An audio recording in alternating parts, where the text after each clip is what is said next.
Appalachian Genealogy presents The Living Archive. Hello and welcome. Now, for our time together today, I want you to think of me as your guide, maybe an agricultural genealogist, if you will. We're about to go on a historical tour, but we're not going to be using dusty old books or faded maps. No siree. Our archives are alive. They're literally grown in the soil of the Appalachian Mountains. This right here, this is the key to our whole journey. I mean, think about that for a second.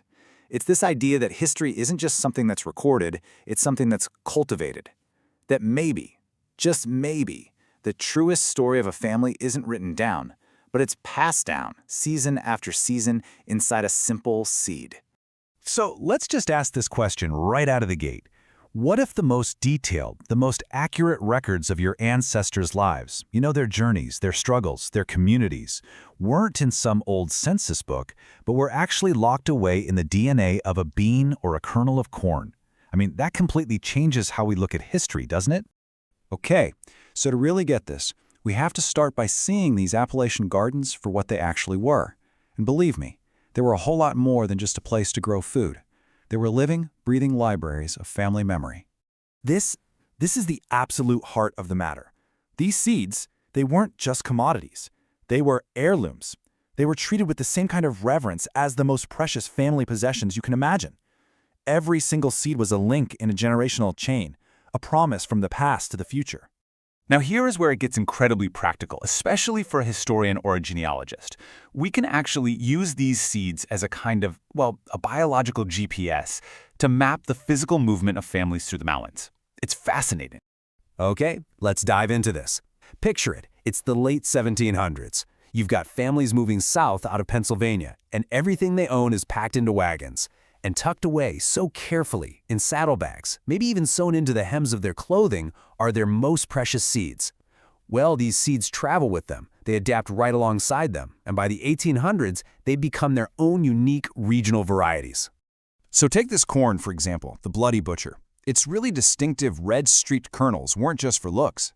Finding this variety in a family's garden creates a kind of botanical breadcrumb trail. It helps us trace their path from, say, Virginia into Tennessee, or maybe from Tennessee down into Georgia. It's a living map. Now, what's so interesting is when you put the two kinds of records side by side. Official documents, like land deeds, they're essential, of course, but they have gaps, lots of them. They can be incomplete, they get destroyed in courthouse fires, and they are overwhelmingly focused on men. But seeds? They tell a continuous biological story. And what's really crucial is they often shine a light on the maternal lines, the women who are so often invisible in written history. And that connection, that link to the maternal lines, it leads us to what I think is one of the most powerful parts of this whole thing, uncovering the unwritten history of Appalachian women.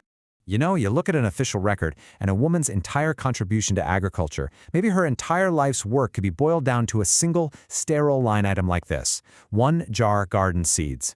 It's so easy to just read that and move on, thinking it's just another household item. But it was so much more than that. That 1 jar of seeds wasn't just a thing she owned. No way. It was her family's food security for the entire next year. It was the genetic legacy passed down from her mother and her mother's mother. It was her domain, her expertise, her identity as a provider. So for researchers, these seeds become these absolutely indispensable tools.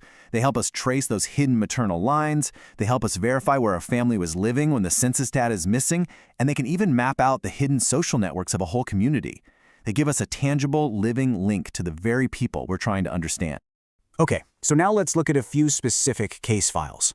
These are times where the seeds themselves tell incredible stories, where they pretty much act as the primary evidence because no written record even exists. Our first case file is the turkey craw bean. What's so amazing about this one is that its origin isn't found in some dusty document. It's found in folklore, in an oral history that's been passed down from one generation to the next and is every bit as valid. The legend goes something like this. A hunter, somewhere around the Cumberland Gap, shoots a wild turkey, and when he's cleaning the bird, he finds these undigested beans still inside its craw. Well, instead of just tossing them, he plants them. And from that one single lucky moment, a legendary bean variety is born. It actually becomes a marker for families who have roots in that specific border region of Virginia, Tennessee, and North Carolina. All right, next up, we'll look at the famous greasy bean. But for this one, we're not just focused on one family, we're looking at a whole community. Because the way these beans were shared can tell us a lot about the unwritten social fabric of a mountain hollow. See, if a genealogist discovers that several different families, all living in the same isolated hollow, are all growing the exact same unique strain of greasy bean, well, that is a huge clue. It points to a hidden network of relationships. It could mean marriages between the families or shared work agreements for planting and harvesting, a deep community bond that you would never, ever find in a land deed. So what does all this mean for us? Well, the crucial point to take away is that this isn't just about the distant past. This is a living, breathing form of history that continues today. And who knows, it might even be hiding in your own family story.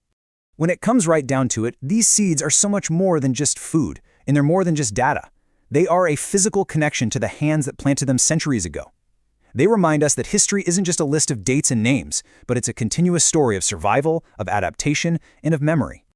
And that really just leaves us with a final question for you to think about.